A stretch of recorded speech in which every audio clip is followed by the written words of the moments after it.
Hi అండి, నేను రెడ్డి లక్ష్మిని. ఈరోజు మిర్చి బజ్జీలు రాగులతోటి చేస్తున్నాండి, రాగి పిండితోటి. అది చూపిస్తున్నా. కావాల్సిన దొడ్డు మిరపకాయలండి, బజ్జి మిరపకాయలు ఇలా చీరు పెట్టేసాను. ఇది 1 కప్పు రాగులు కనిపిస్తున్నాయి. తడి ఉందని ఇంకా రాగులు అండి. ఇవి మధ్యలో పెట్టడానికి, అందులో మిరపకాయలు పెట్టడానికి కొంచెం చింతపండు నేను పొడి చేసి పెట్టుకున్నాను కాబట్టి పొడి పెట్టుకుంటున్నా.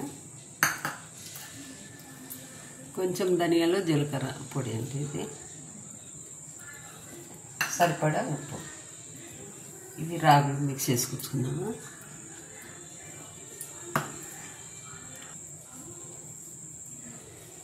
ఇదండి రాగిపిండి, రాగులు మిక్స్ చేసుకున్నా, మెత్తగా వేసుకున్నా. రాగులు అంటే ఓన్లీ రాగులే, ఏం కలపలేదు ఇందులోను. సరే, పిండి కలుపుకొని ముందు స్టవ్ వెలిగించుకున్నాండి.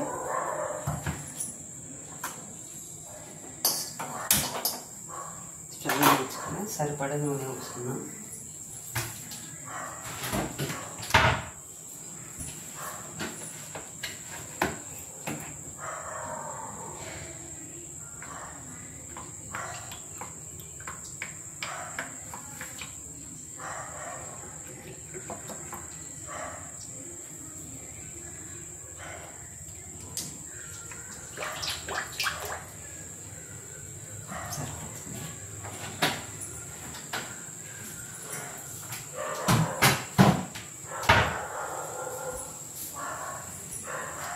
ఈ లోపల పిండి కలిపేసుకుందామండి.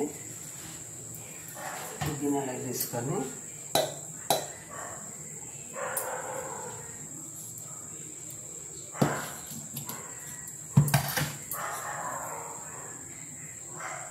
కొంచెమే కలుపుకుంటుండండి, ఎక్కువ లేదు.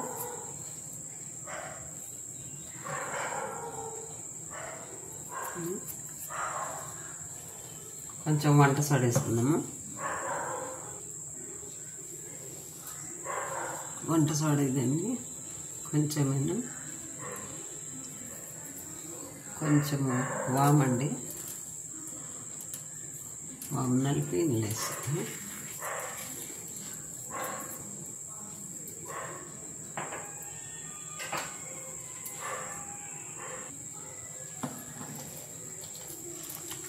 పిండి ఇలా లూజు కలుపుకోవాలండి.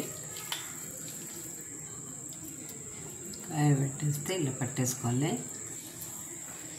కానీ పిండి కలుపుకోవడం మాత్రం ఇలా కలిపేసుకోవాలండి, బాగా మర్దన వేసుకోవాలి పిండిని. అప్పుడే బాగా పొంగుతాయి. వంట సోడా ఉప్పు సరిపడా వేసేసుకొని కొంచెం వాము బాగా వేసేసి, మనం వాము ఎంత తీసుకుంటే అంత మంచిది. ఇది శనగపిండి కాదు, రాగిపిండి కాబట్టి కడుపు నొప్పి అంతా ఏమి ఉండదు. కానీ వాము కూడా వేసుకుంటే మంచిగా ఉంటుందండి. ఈ లోపల కొంచెం చింతపండు నానబెట్టేస్తున్నాను.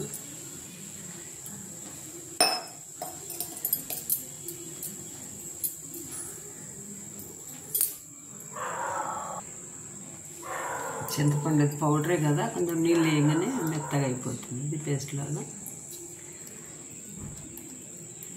నేను పౌడర్ చేసి పెట్టుకుంటే అలవాటు మాకు, అందుకని వాటికి వాటర్లో వేసేస్తే అయిపోతాయి. పులిహోర కనుక్కోండి, తాలింపులు వేసేస్తే అయిపోతుంది, నానబెట్టక్కర్లేదు.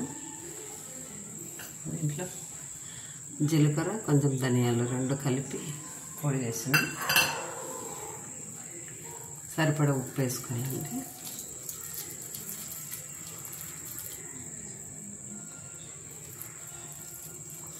పెడితే ఏమవుతుందంటే టేస్ట్గా ఉంటుంది.